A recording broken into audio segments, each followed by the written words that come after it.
Hello friends. आज हम लोग standard 6 ICSE board माझी मराठी का लेसन नंबर 14 श्रेष्ठ धन इसका एक्सप्लेनेशन स्टडी करेंगे। श्रेष्ठ धन यानी सबसे कीमती दौलत। तो यूनानवर एकदा परकीय आक्रमण झाला। यूनान यानी ग्रीस, ये बहुत पुराना कंट्री है। इस पर एक बार किसी फॉरेन कंट्री ने हमला कर दिया।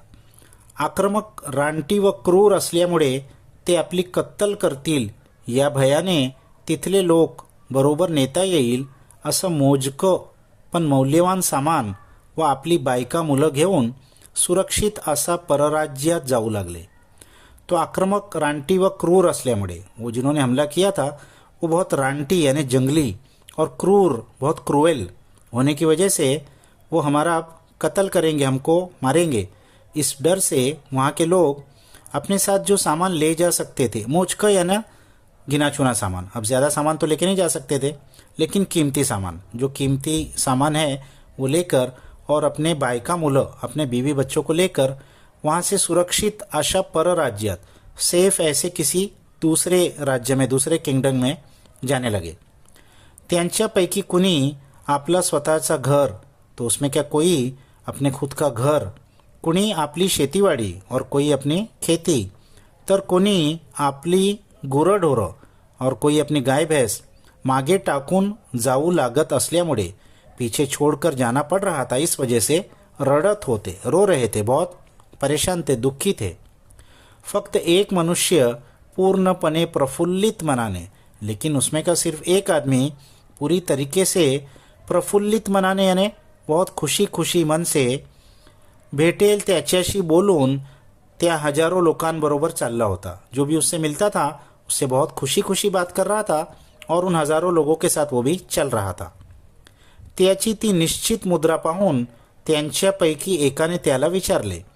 उसकी ये निश्चित बेफिक्र वाली मुद्रा यानी उसकी ऐसा एटीट्यूड देखकर उसमें के एक जन ने उसको पूछा, काय हो, आमच्याप्रमाणेच तुम्हालाही घरदार सोडून जावं लागत आहे? क्या बात है भाई, हमारे जैसा ही तुमको भी अपना घरदार छोड़ के जाना पड़ रहा है, तरीही तुमची वृत्ति अशी निश्चित व प्रफुल्लित कशी? फिर भी आपका ये एटीट्यूड ऐसा निश्चित, बेफिक्र और प्रफुल्लित, इतना खुश कैसे हो आप? यावर तो विद्वान मनुष्य म्हणाला। तो इस पर वो विद्वान यानी नॉलेजेबल पर्सन ने जवाब दिया, शत्रू जरी माझ्याही घरदारांची नासधूस करण्याची शक्यता असली, यानी दुश्मन मेरे भी घर बार को तोड़ देगा ऐसी शक्यता, पॉसिबिलिटी है, तरी जिचा नाश शत्रु करू शकत नाही, लेकिन फिर भी ऐसी चीज़ जिसका नाश, जिसको डिस्ट्रॉय एनिमी नहीं कर सकता है, अशी संपत्ती मी माझ्या संगेच घेऊन जात आहे। ऐसी प्रॉपर्टी, ऐसी वैल्यूएबल चीज़ मैं अपने साथ ही लेकर जा रहा हूँ।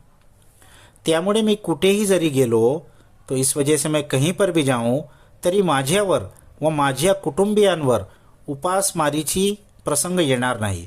तो मुझ पर और मेरे कुटुंब यानी मेरे फैमिली पर भी उपास यानी भूखा रहने की नौबत नहीं आएगी कभी। ऐसी मैं कीमती दौलत लेके जा रहा हूँ। त्याचा हा खुलासा ऐकून आश्चर्यचकित झालेल्या त्या माणसाने त्याला विचारले। उसके इस खुलासे को सुनकर बहुत सरप्राइज हुए उस इंसान ने उससे पूछा, तुझ्यापाशी तर गरजेपुरते कपडे व वाटेत भूख शमवण्यापुरते अन्नच, तेरे पास तो जितनी ज़रूरत है उतने कपड़े हैं और रास्ते में भूख मिटा सके इतना ही अनाज है, तेवढे दिसत आहे, इतना ही तो हमको दिख रहा है। मग शत्रु ही तिचा नाश करू शकत नाही, फिर दुश्मन भी जिसको नहीं मिटा सकता है, अशी संपत्ती तुम्ही कुठे दडवून ठेवली आहे? तो ऐसी प्रॉपर्टी आपने कहाँ छुपा के रखी है? दडवून ठेवले यानी छुपा के रखना, हिडन, कहाँ है वो तुम्हारी प्रॉपर्टी? यावर तो विद्वान म्हणाला। इस पर उस अक्लमंद इंसान ने कहा, ती संपत्ती म्हणजे गेल्या 3-4 तपात मी माझ्या डोक्यात साठवलेलं ज्ञान। अरे वो प्रॉपर्टी जिसकी मैं बात कर रहा हूँ, वो पिछले 3-4 तपात यानी बहुत बड़े वक्त से मैं जो अपने सर में जमा कर रहा हूँ, साठवणे यानी जमा करना, वो नॉलेज है। त्या ज्ञानाच्या बळावर मी कुठेही जरी गेलो, उस नॉलेज के ताकत पर मैं कहीं पर भी अगर गया, तरी मी माझ्या व माझ्या कुटुंबियांचा उदरनिर्वाह चांगल्या तऱ्हेने चालवू शकेन। तो मैं मेरा भी और मेरे कुटुंबियांचा, मेरे फॅमिली का भी उदरनिर्वाह यानी गुजारा खाना पीना अच्छे तरीके से चला सकता हूँ याबद्दल माझी खात्री आहे. इस बारे में मुझे पूरा यकीन है, कॉन्फिडन्स है.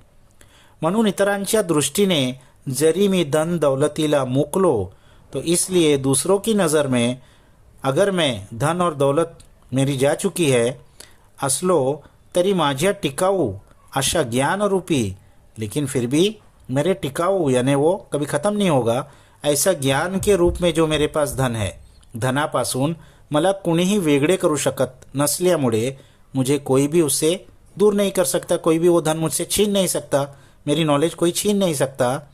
अजूनही मला खरा धनवंत समझत आहे. तो मैं अभी भी अपने आप को सच्चा धनवंत यानी रिच आदमी समझ रहा हूँ. ज्ञान की नॉलेज है मेरे पास.